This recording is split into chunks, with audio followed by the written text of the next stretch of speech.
There is an almost unbelievable paradox in modern history Germany, the land of Beethoven, Goethe, and Kant. A nation once seen as the pinnacle of science, music, and philosophy became the cradle of one of humanity's most brutal genocides. How did millions of Germans, many of them educated, come to believe that a small minority within their society posed such a mortal threat that they had to be eradicated? That question nearly a century later still sends a chill down the spine, because it is not only about the past, it is also a mirror for the present in a world still struggling with the power of mass media fake news and the manipulation of public opinion. To understand why we must return to the early 20th century, when Germany staggered out of the First World War in ruins. The Treaty of Versailles dealt the nation an unprecedented humiliation, the loss of territory, the dismantling of its army, and crushing reparations. An empire once proud was forced to confess guilt, and to ordinary Germans it felt like a dagger driven into the very heart of their national pride. The economy collapsed, politics fractured, and hyperinflation turned the mark into little more than worthless paper. The image of citizens pushing wheelbarrows full of banknotes just to buy a loaf of bread became a symbol of despair. In that atmosphere, simple emotional explanations took root more easily. Germany had not lost on the battlefield. It had been stabbed in the back by traitors within, above all, by the Jewish community, along with Republican politicians and the left. This was the Dolchstoßlegende, the stab-in-the-back myth. It became one of the key ingredients of Nazi propaganda. It reduced a complex, multifaceted defeat into a story easy to remember, easy to hate, and easy to repeat. We are the victims. The betrayers are the Jews. It was in this context that Adolf Hitler, a failed soldier, a social nobody, wrote Mein Kampf. In its pages, he not only outlined his vision of racial extremism, but devoted entire sections to the art of propaganda. Hitler believed the masses did not need complex truths. They needed simple slogans endlessly repeated, designed to pierce emotion rather than engage reason. Propaganda, if used correctly, could transform lies into obvious truth. When Hitler became chancellor in 1933, he handed this immense weapon to Joseph Goebbels, head of the Reich Ministry of Public Enlightenment and Propaganda. From that moment, newspapers, films, radio, school books, exhibitions, even children's stories, all fell under Goebbels' control. Whether at home in the streets or in classrooms, Germans could not escape the steady current of Nazi messaging. Goebbels said it bluntly: the only measure of propaganda is success, not truth. Guided by that principle, within just a few years, the machinery transformed a diverse society into a crowd cheering in unison beneath the swastika. And here lies a common misunderstanding. Nazi propaganda was not merely a top-down order forced from above. In practice, it was more like a fine, ceaseless drizzle, falling lightly, falling long, soaking in, until people no longer noticed they were wet. To understand why these messages found such fertile soil, we must look deeper into the wounds of German society at the time. The scars of war that never healed the collapse of the economy and the prejudices already present in the culture all opened the way for propaganda to plant seeds of hatred. To understand how Nazi propaganda took root, we need to look at the conditions that made Germany so vulnerable to its message. Propaganda does not work like a lightning strike falling out of a clear sky. It works more like a spark landing in a forest already dried and cracked by drought. Germany after World War I was exactly that forest. Humiliated by defeat, shaken by economic collapse, haunted by old prejudices and longing for simple answers. In June 1919, the Treaty of Versailles was signed in a glittering hall outside Paris. To the Allied powers, it was the rightful punishment of an aggressor. To Germans, it felt like an act of humiliation. 13% of the nation's land was stripped away. Millions of Germans suddenly found themselves living outside their homeland's borders. The once mighty German army was cut down to a mere 100,000 men, barely enough to police the streets, let alone defend the nation. And most painful of all, Germany had to accept full responsibility for the war, along with colossal reparations. For a proud nation, this was unbearable. Imagine a young officer who had marched with his regiment across Europe only to return home and hear that his sacrifice meant nothing, that he was part of a guilty nation. Imagine a veteran who had spent 4 years in the trenches staring at barbed wire and mud, only to be told he had fought for a criminal cause.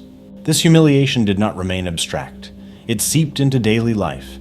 Newspapers printed the treaty's terms in black ink across their front pages, and crowds gathered in public squares to read them aloud, gasping in disbelief.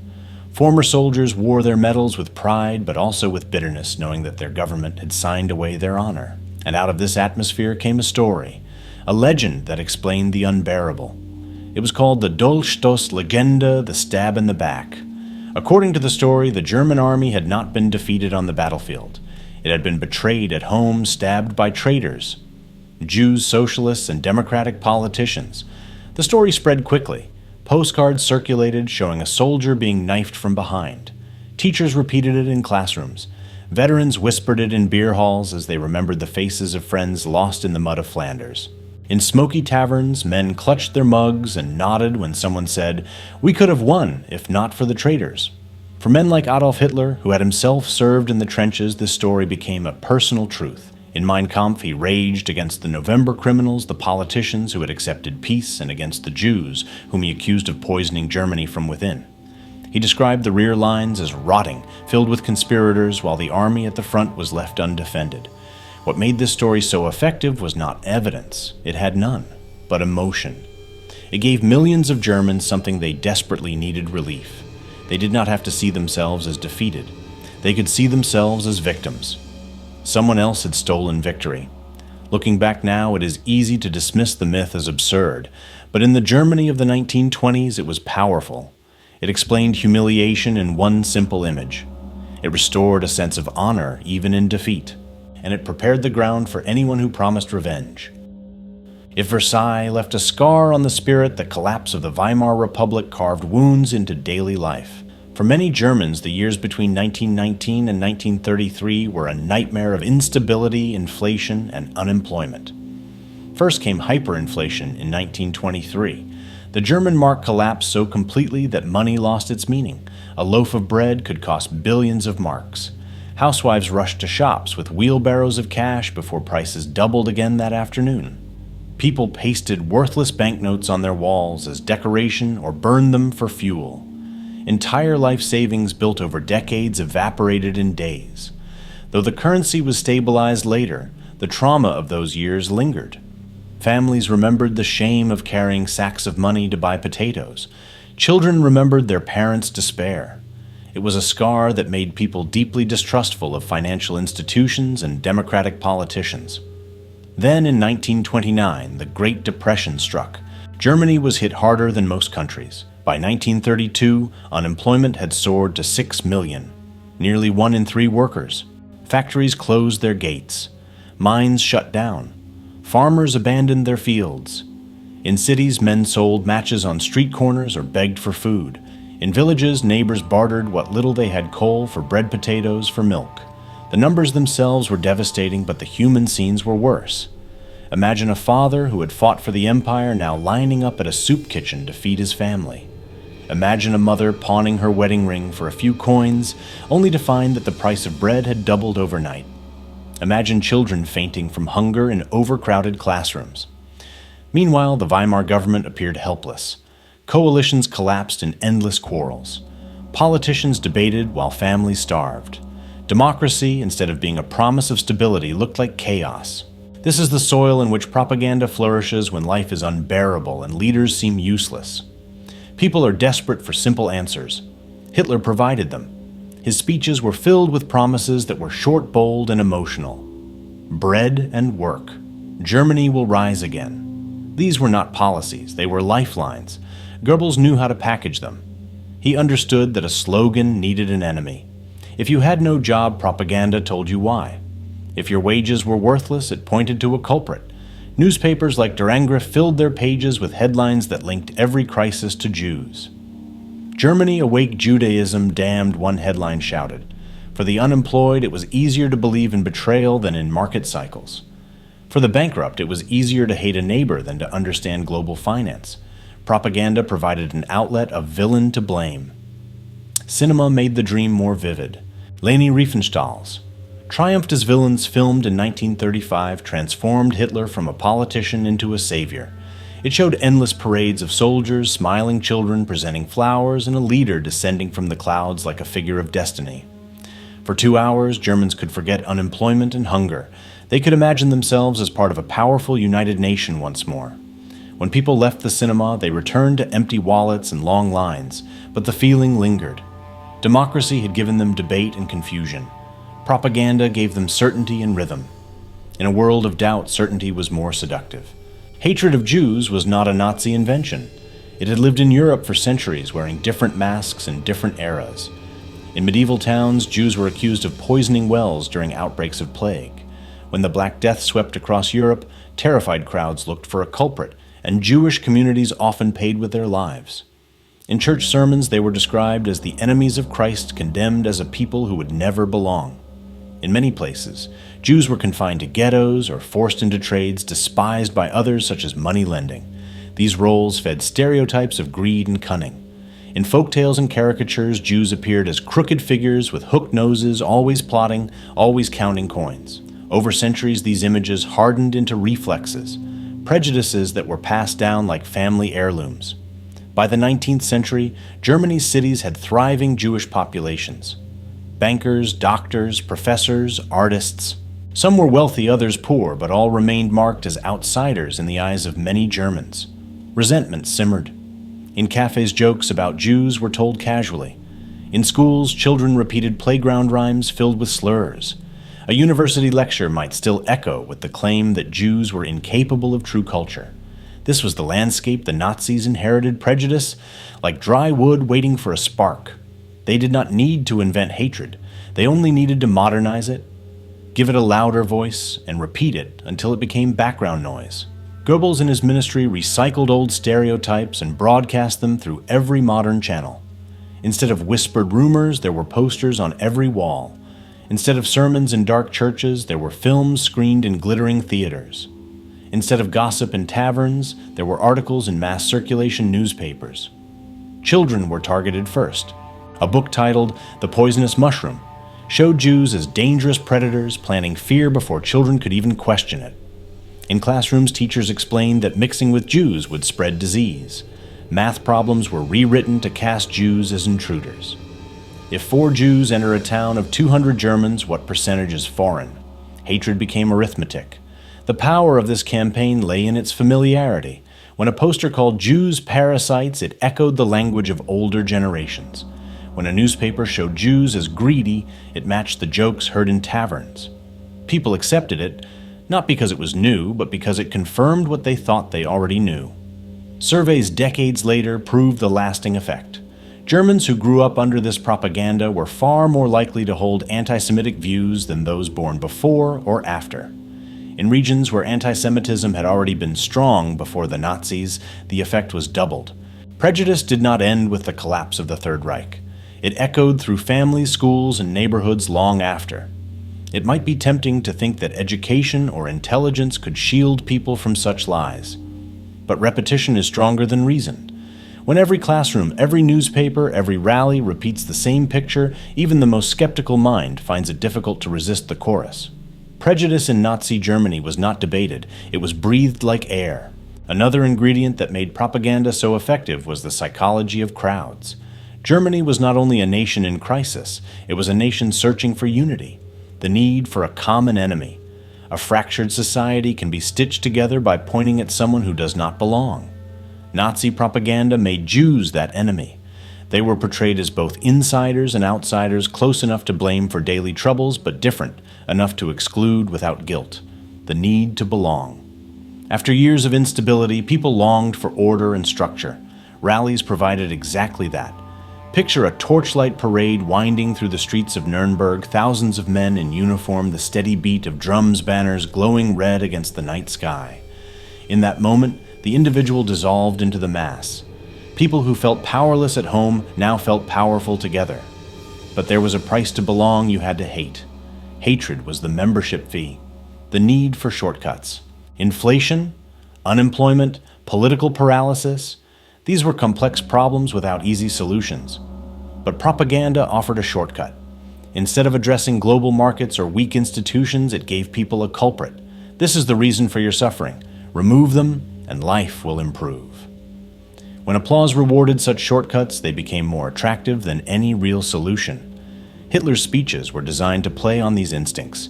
He began softly, almost conversationally, then built slowly, his voice rising into passion until the crowd erupted in thunderous applause. Journalists described women weeping, men saluting in ecstasy, whole audiences moving as if they shared a single heartbeat. Rallies were not about conveying facts. They were about rhythm and emotion. Posters and newspapers were not about logic.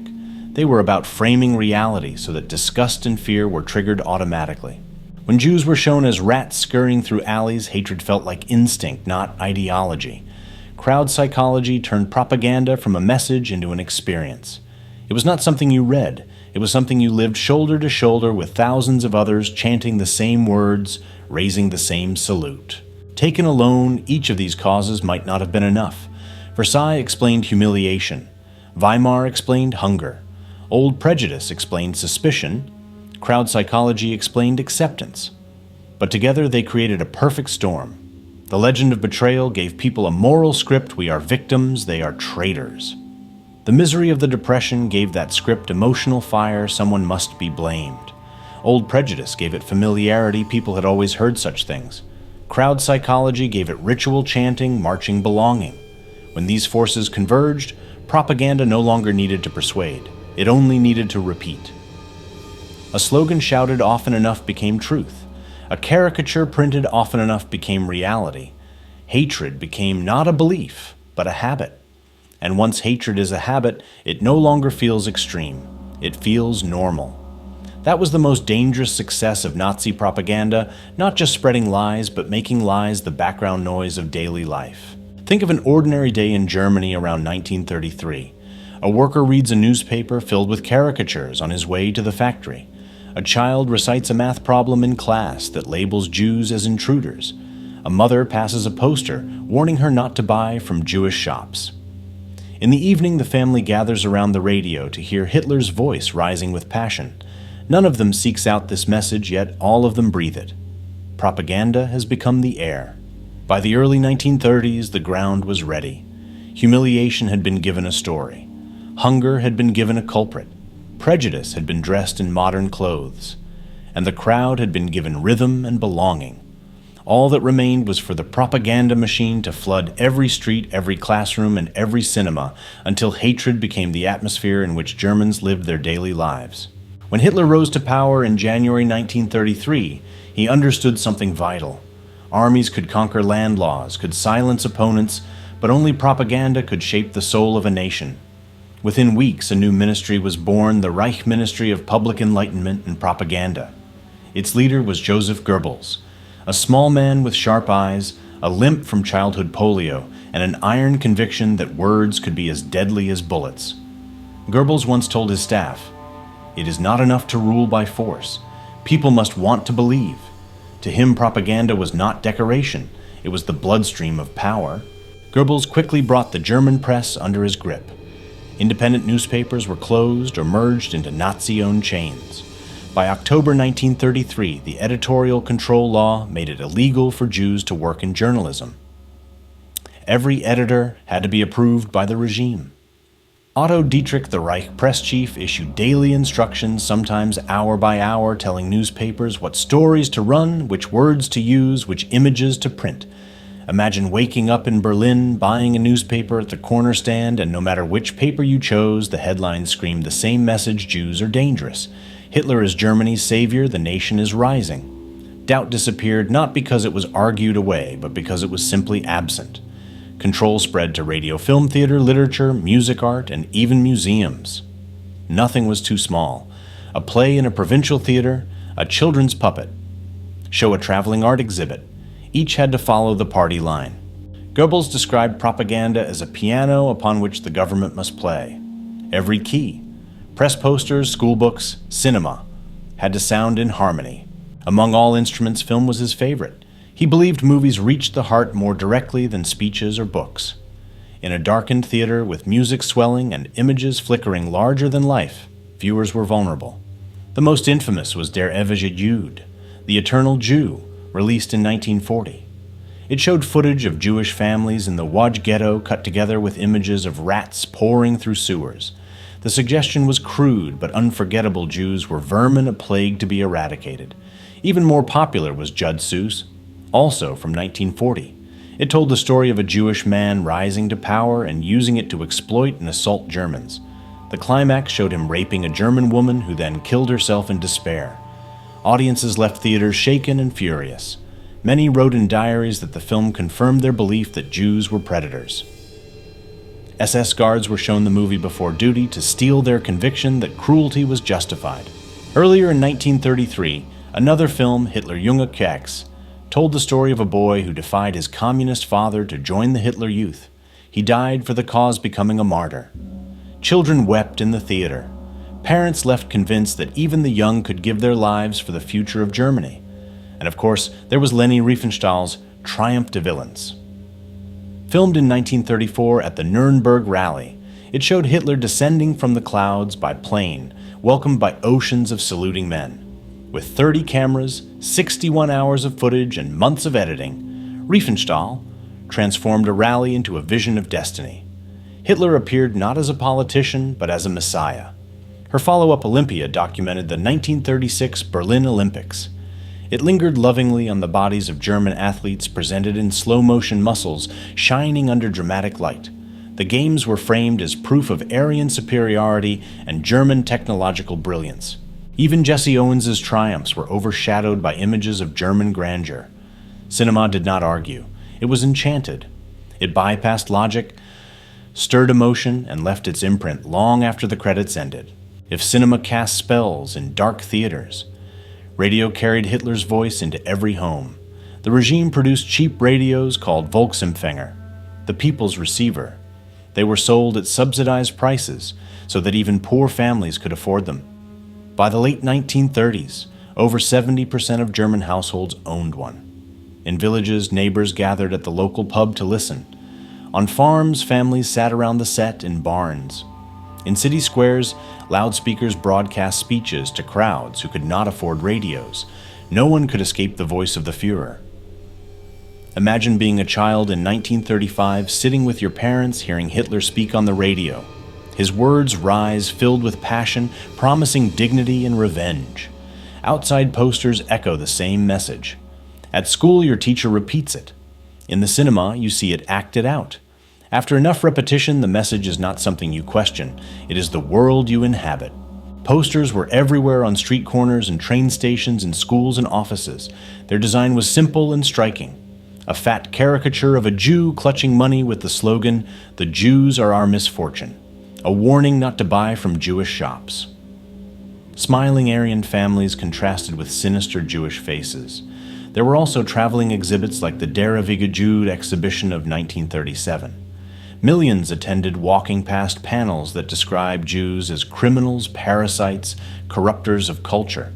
The displays were presented like scientific evidence, giving lies the appearance of truth. Visitors left disgusted and convinced. Propaganda seeped into every mundane detail. Even cigarette cards carried images of Hitler or anti-Semitic cartoons. Calendar pages bore party slogans.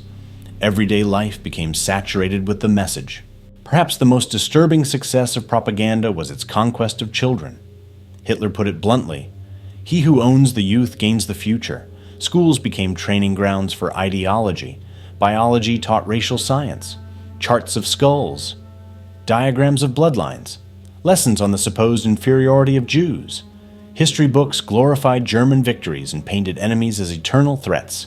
Even math carried propaganda. If one Jew flees Germany with 8,000 marks, how much money does Germany lose? Jewish teachers were dismissed.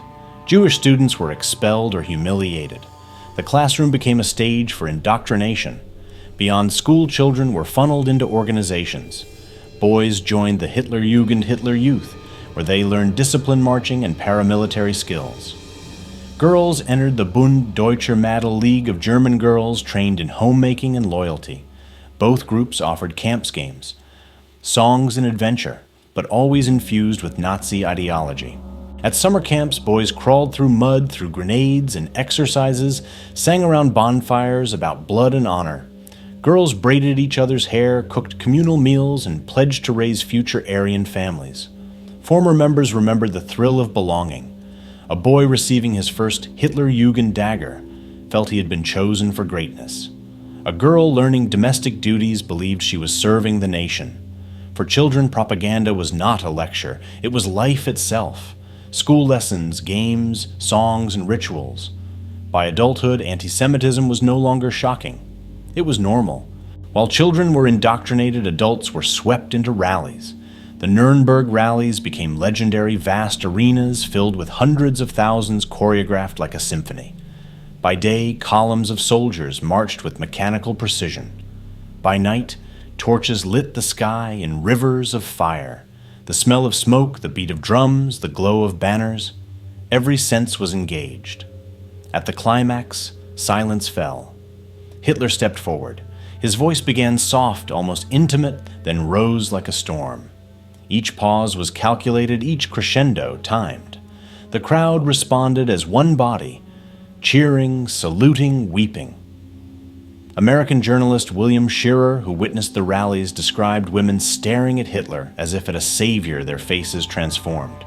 He wrote of a collective intoxication, a rapture, in which individuals disappeared into the mass. These rallies were not political gatherings. They were rituals with liturgy, choreography, and ecstasy. They gave people the sense of being swept into destiny. They left them convinced not only of Hitler's words, but of his divine authority. The genius and horror of Nazi propaganda lay in how it manipulated human psychology. The halo effect made Hitler glow with images of light wreaths and adoring children, so people assumed he was virtuous in all things. The authority bias painted him as a father figure, encouraging obedience. The bandwagon effect showed crowds cheering, implying that everyone supported him, pressuring others to conform. Against Jews, propaganda exploited the negativity bias. People remember ugly images more vividly than neutral ones. Caricatures of Jews with distorted features stuck in memory long after the paper was discarded. The clustering illusion made repeated images feel like evidence. If every poster showed Jews as criminals, surely there must be truth to it. By depicting Jews as vermin, propaganda triggered disgust, a primal emotion that bypasses reasoning. By portraying Jewish men as sexual predators of German women, it provoked fear and anger. By linking Jews to both communism and capitalism, it allowed them to be blamed from every side. These methods did not aim at reason, they aimed at instinct shaping the unconscious. By the late 1930s, propaganda had achieved its ultimate purpose. It had normalized hatred. When Jewish businesses were boycotted, many Germans complied without protest. When Jewish neighbors were deported, many looked away. Years of conditioning had made them see Jews not as fellow citizens, but as dangerous outsiders. The 1938 pogrom known as Kristallnacht, the Night of Broken Glass, showed the result. Synagogues burned. Jewish shops were smashed. Homes destroyed, thousands arrested. Windows shattered across Germany, littering the streets. And many onlookers, rather than intervening, treated it as a spectacle. Propaganda had prepared them to see it not as a crime, but as justice. Films like Der ewige Jude and Judsus portrayed Jews as less than human. Posters warning against racial pollution prepared Germans to accept laws banning marriage with Jews. Rallies filled crowds with ecstasy at Hitler's promise to cleanse Germany. By the time mass killings began in the 1940s, propaganda had already paved the road. Guards at concentration camps were shown films to harden them. Civilians hearing rumors of massacres were less likely to doubt them because they had been taught that Jews were vermin. The climax of Nazi propaganda was not a single speech or film. It was the silent consent of millions who had been trained to see hatred as common sense. At its peak, the Nazi propaganda machine was not merely a ministry or a set of tools. It was an environment. A German in the 1930s could not escape it. At breakfast, the newspaper spread caricatures. On the street, posters glared from the walls. In school, children solved math problems laced with hate. At work, the radio blared Hitler's speeches. On weekends, rallies filled the squares. At night, cinemas glowed with films of Hitler as savior and Jews as villains. Propaganda was no longer a message to be consumed. It was the air people breathed. And when hatred becomes the air, it seeps into thought, conversation, habit, and conscience, until it no longer feels like hate at all, but simply the way the world is. That was the most terrifying triumph of Goebbels' machine, not to persuade, but to condition. Not to argue, but to saturate. Not to make people think differently, but to make them stop thinking at all. The Nazi propaganda machine did not merely mold opinions. It remade habits, rewired reflexes, and in time, licensed actions. Words that once lived on posters in classrooms and in newsreels became broken glass on sidewalks, synagogues in flames, deportation trains rattling through night stations, and the dense, heavy quiet of neighbors who decided that silence was safer than pity. It began as a suggestion and ended as choreography. The first lesson was public and simple who may be shamed. In April 1933, only months after Hitler took office, brown-shirted men stationed themselves at Jewish shopfronts with placards and paint-daubing stars and slogans across glass. They shouted at passers-by not to enter. They stared at regulars who the week before would have been greeted by name. A woman with a market basket slowed, then crossed the street. A man who needed a pair of shoes waited until the crowd moved on. Even those who slipped in, pretending not to see the guards, felt the first bite of a new etiquette decency was now risky. Neutrality suspicious. The boycott, brief as it was, functioned like a public rehearsal, an introduction to the new grammar of everyday life. The next lesson arrived on paper. Bureaucracy absorbed prejudice and gave it stamps. Identity cards changed. Applications asked about grandparents. Offices kept ledgers marked by ancestry rather than belief. In schools, teachers unrolled charts that sorted people by blood. The language of biology took on the work of politics. Children who had shared crayons and secrets found themselves learning the new categories together, while one set of children learned they were no longer fully included. A law is not only a rule, it is a teacher. The Nuremberg laws taught a lesson that stuck difference was destiny, and friendship had to bow. Day by day, the public map shrank. Jobs closed off. Signs appeared, some official, some improvised, making clear who was unwelcome. A doctor asked to fill a prescription explained that his panel could no longer cover certain patients. A receptionist who used to wave everyone through now said, "The policy has changed." A landlord who hesitated to evict found a bureaucrat ready with the relevant paragraph. 1,000 small gestures, some eager, many reluctant, gave the system momentum. The genius of propaganda is to make cruelty feel like policy and policy feel like weather. Then came the crashing lesson. One night in November 1938, across German and Austrian cities, synagogues burned. Shopfronts exploded outward into the street.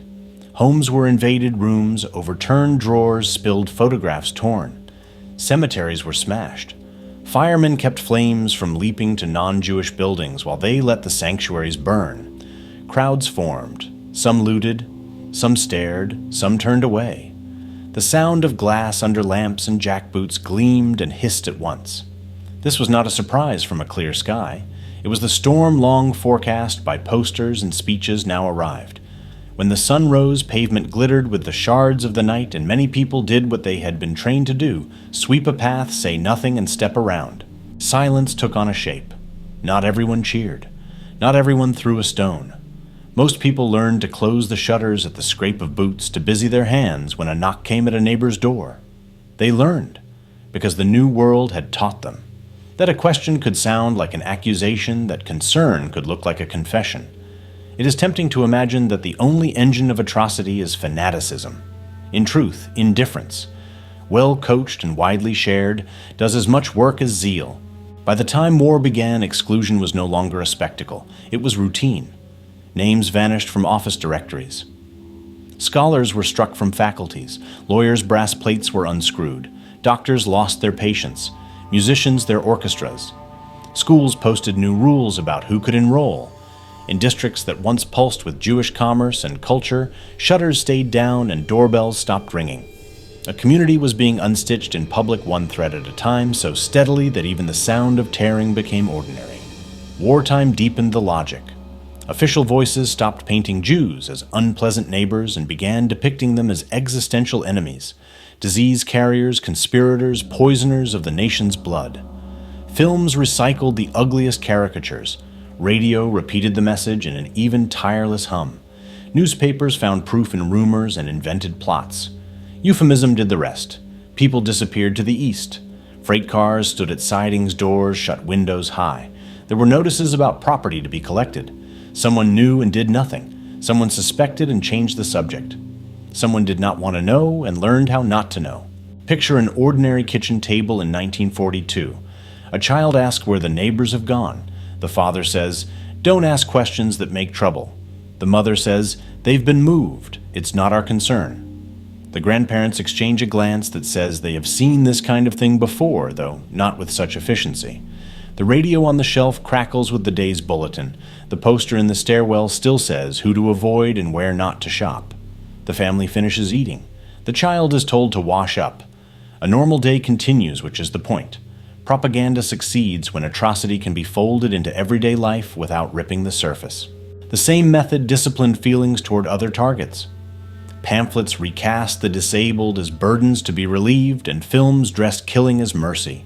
Buses came to take people away from hospitals and institutions. Neighbors watched and steadied themselves with the words they had been given, necessary scientific for the greater good. Categories did the work a social and tardet Arabic. The words sounded clinical enough to dull the instinct that would otherwise have resisted. The language did not merely describe, it anesthetized. What changed in these years was not only law or policy, it was the moral price of ordinary kindness. In a healthy society, it costs little to be decent. Under the new order, decency became a hazard. Offering shelter could make you suspect. Asking questions could make you marked. The safest position shifted from help when you can to keep your head down. Propaganda raised the cost of empathy, and millions paid by withdrawing. Reactions covered the entire range. Some people cheered, volunteered, wrote letters of denunciation, and moved into apartments made empty by deportations. Some took opportunities, bidding on businesses, buying stock cheap, turning a neighbor's misfortune into a foothold. Many stayed quiet, preoccupied with rations, the draft family news, the quiet arithmetic of getting through a week.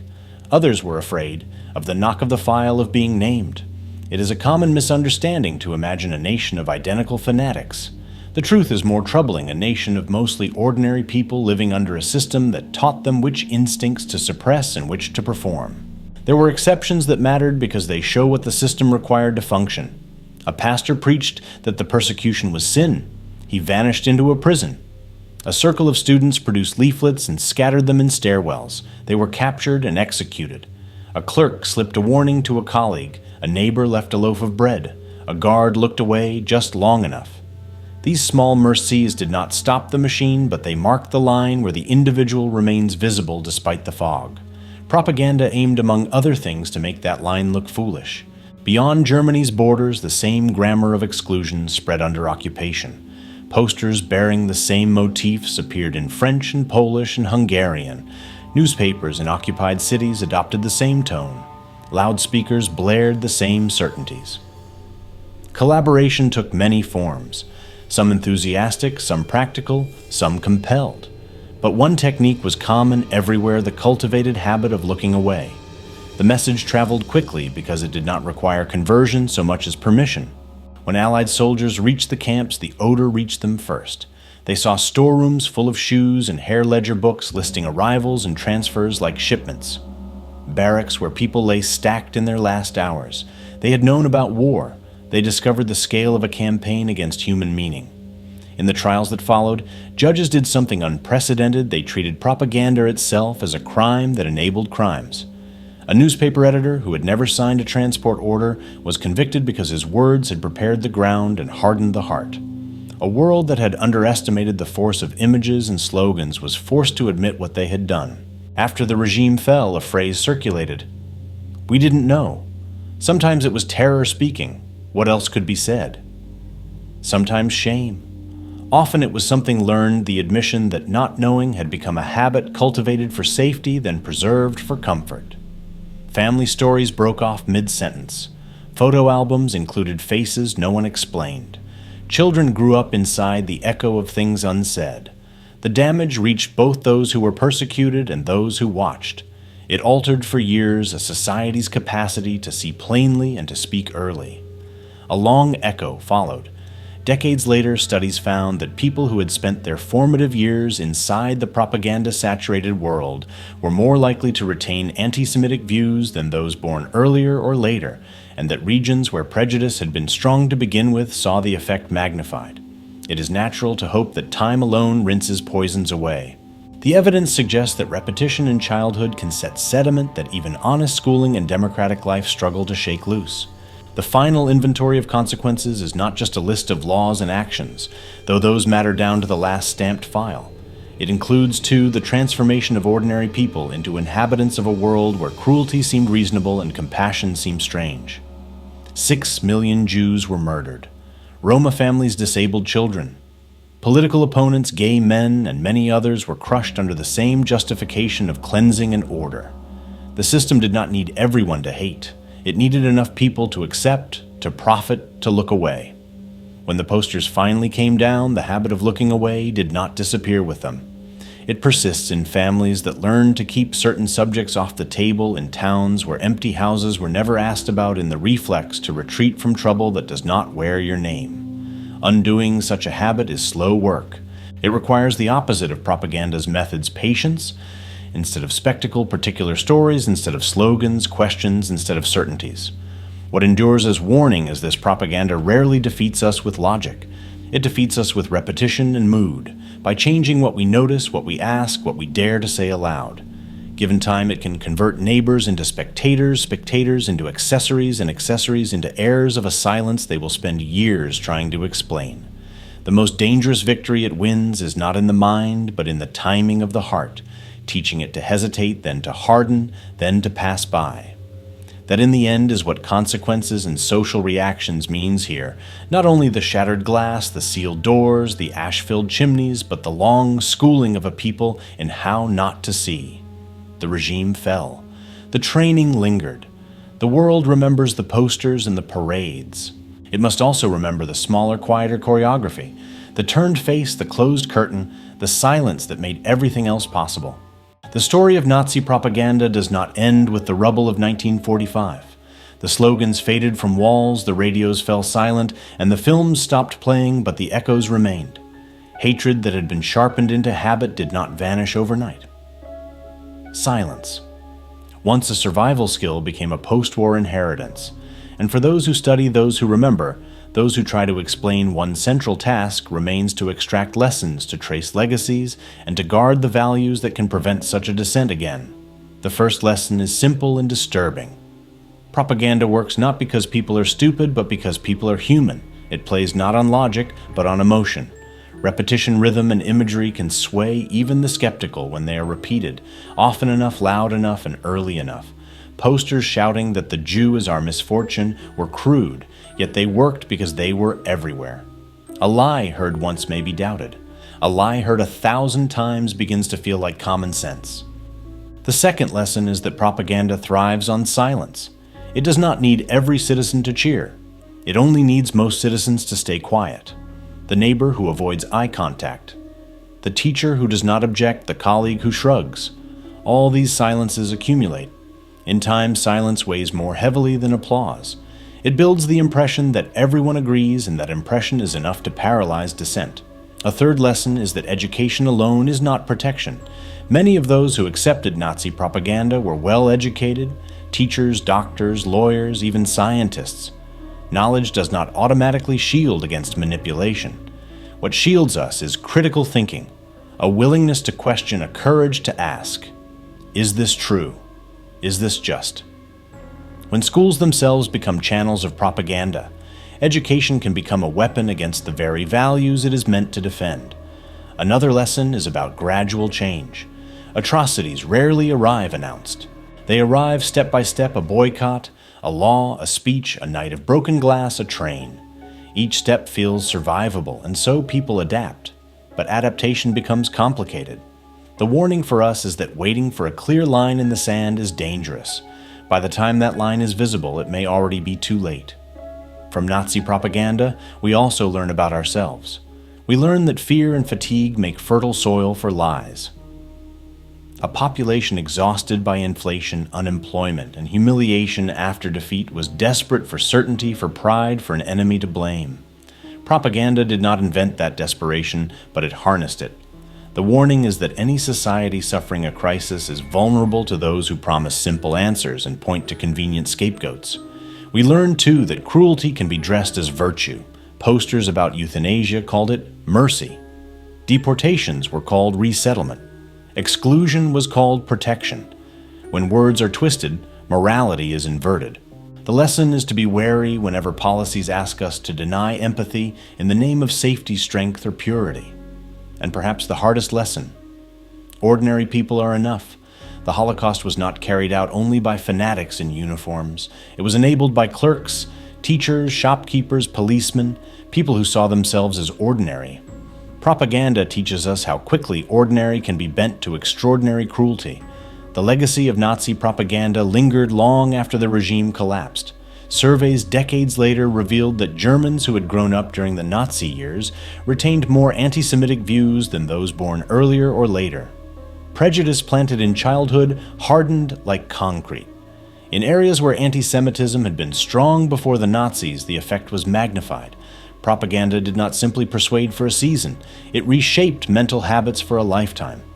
In family life, the legacy was silence. Parents avoided explaining missing neighbors or relatives. Photographs of absent faces were left uncaptioned.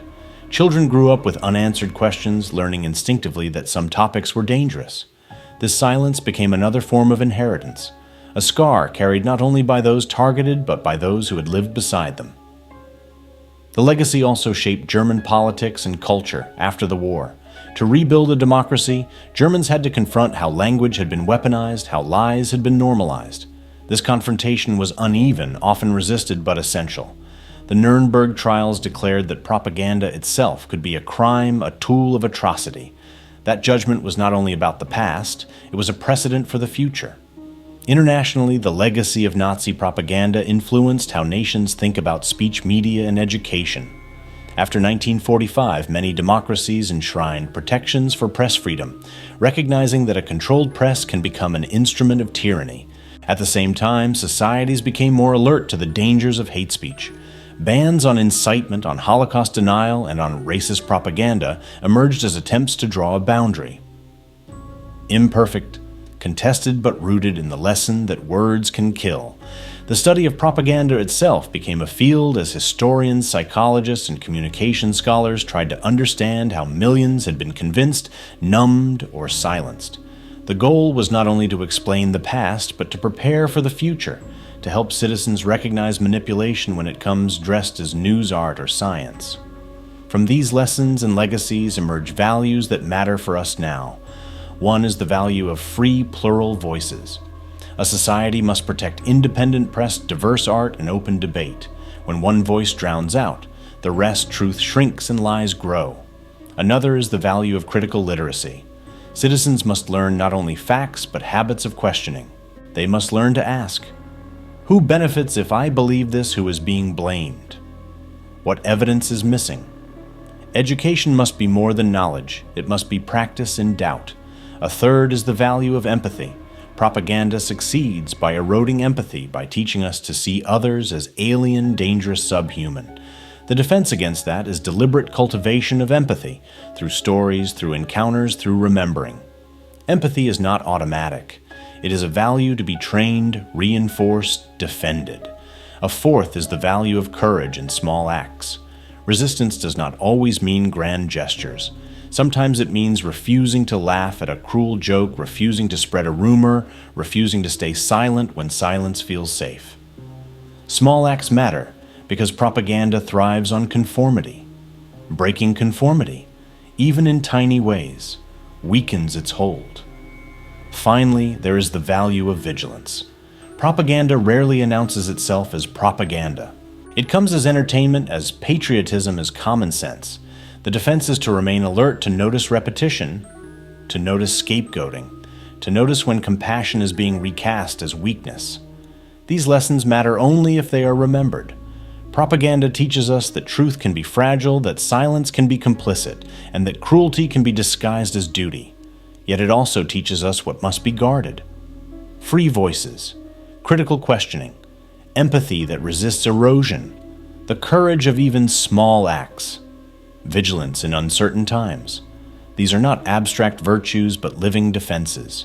They are the values we inherit from history's darkest chapters and the values we must protect if we do not want those chapters to be written again.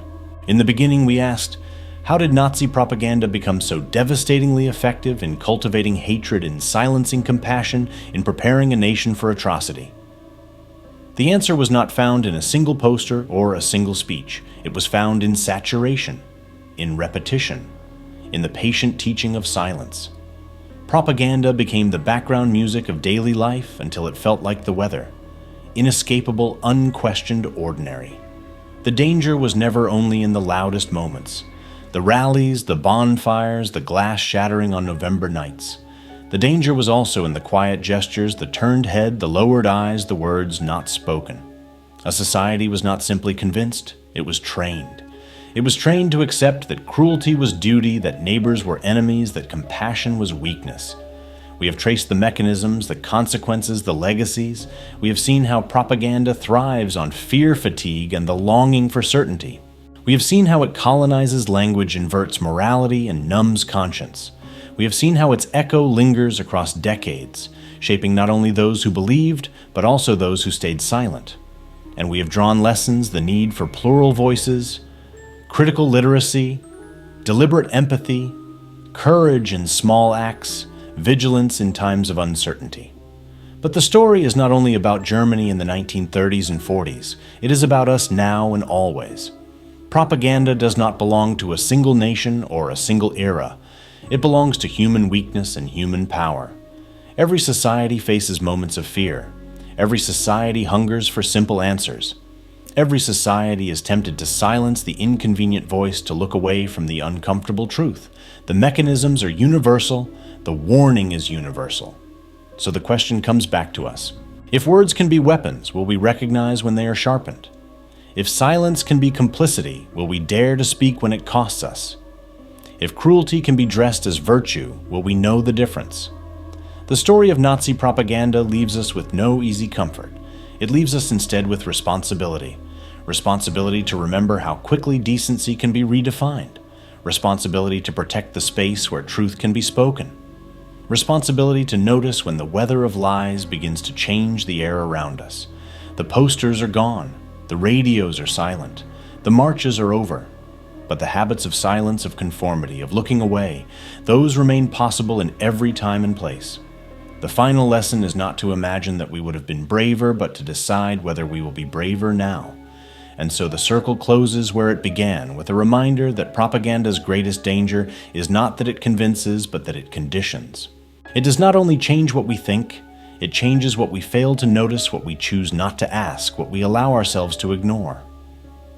The past asks us one simple, enduring question. When the slogans return, will we see them for what they are, or will we once again look away?